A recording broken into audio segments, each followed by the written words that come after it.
Hi everyone, I'm here with a really great lunch option.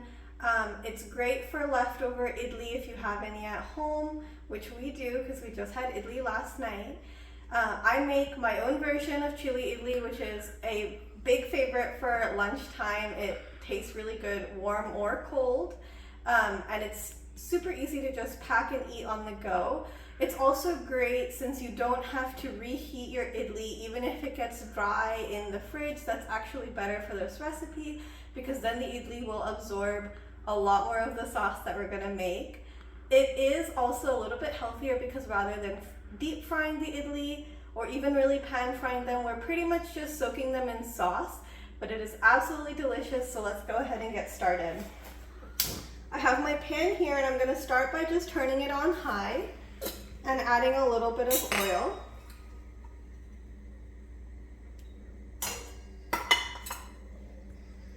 I have here some pre-cut green onions, garlic, ginger, and chili.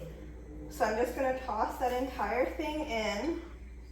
We're making quite a bit today, so I've cut quite a bit, but this is just a 1-to-1 ratio of ginger and garlic. I cut about 1 chili, but you would adjust based on your family's spice preference. And we just had 1 green onion, so I'm tossing that in there. Otherwise, normally I wouldn't include onion at all. I'm just gonna fry this gently in the oil. And now that the oil is hot, I am turning the heat down to medium. I'm gonna go ahead and add a little bit of jeera or cumin and some fennel or saunf.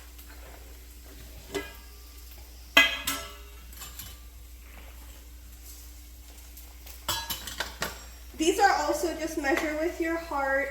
It's just to add a little depth of flavor, but I'm putting in about a tablespoon of each. Again, I am making quite a bit of food today.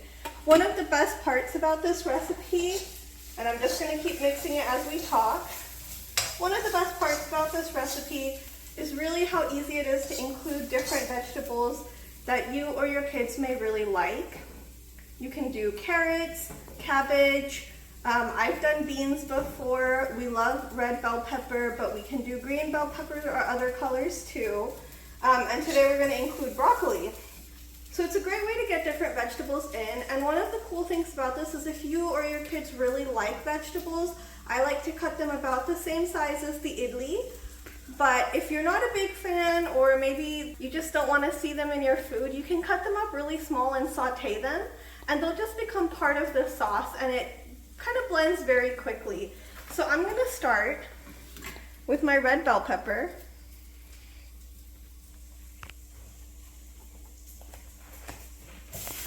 I'm turning the heat back on to medium-high because I really want to get good color on these. I am mixing up everything so that nothing burns at the bottom.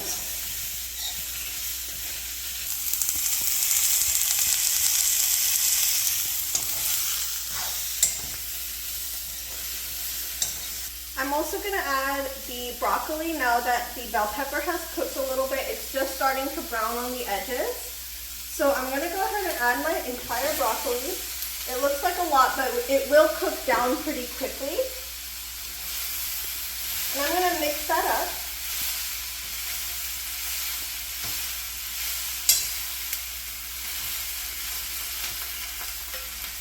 Broccoli can take a long time to cook, and it needs to soak up either oil or water. I'm trying to minimize the amount of oil we add to this recipe today. So what I'm actually going to do is flash steam my broccoli. I have some orange juice and my lid ready here. All I'm going to do is, with the heat still on medium-high, I'm going to put in all of this and drop the lid on, trapping all of that steam. So what this is going to do is it's going to steam the broccoli. The broccoli is going to absorb all of that liquid and get a lot of good flavor. And that'll also help from having all the sauce just suck right up into the broccoli. Otherwise, there will be none left for the idli and they will be dry and a little flavorless. So I want the broccoli to steam with a liquid other than the sauce. Otherwise, I'd have to make way too much. This is going to take about a minute. I was cooking the bell peppers for about 2 to 3 minutes. Again, it also just depends on how well you like them done. I tend to undercook them a little bit more than what I would normally want because I know they're gonna cook more and I don't want them too cooked. But again, if you like that soft sauteed flavor, you can definitely let it go longer.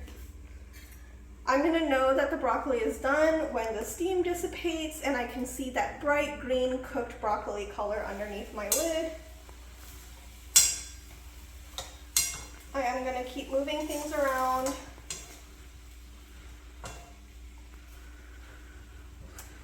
You'll notice I haven't added any salt yet. That's because this is a soy sauce based recipe, so I'm going to salt things only at the very end when I know exactly how much salt I need.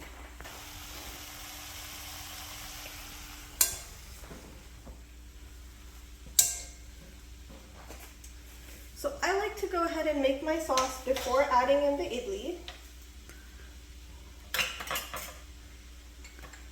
This is about half a cup of soy sauce.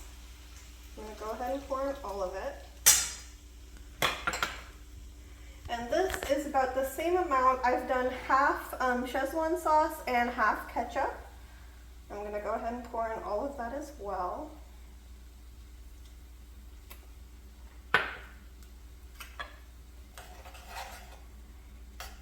I'm just going to start mixing that at the bottom.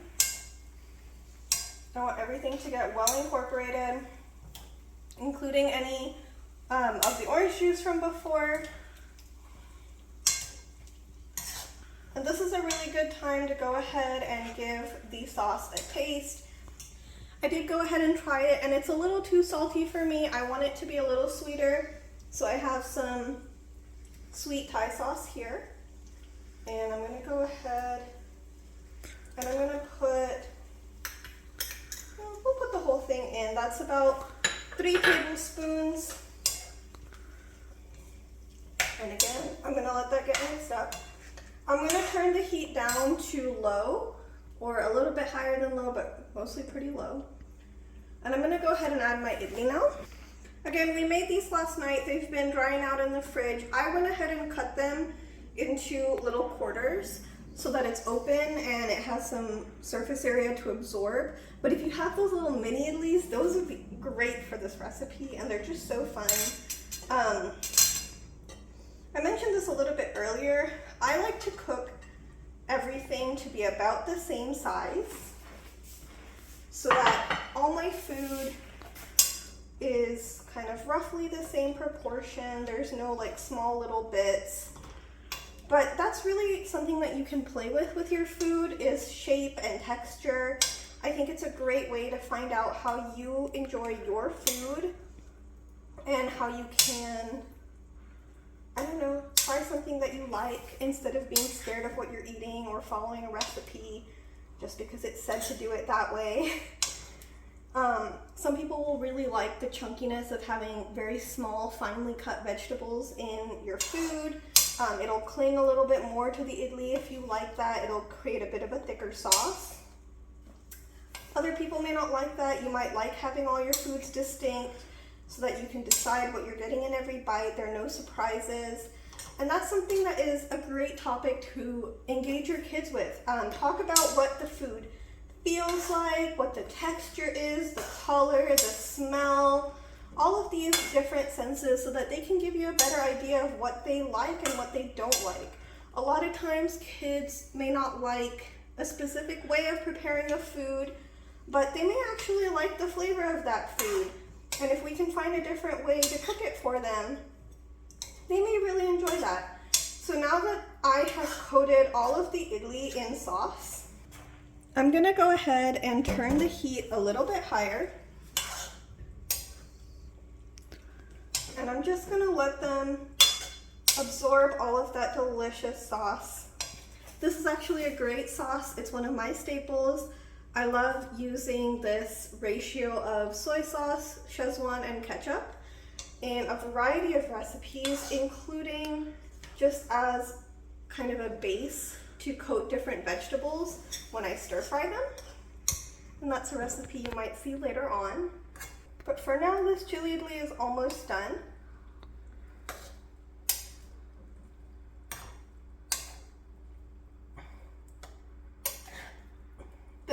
great recipe too because you can make idli in batch the night before and then get it ready for the next day.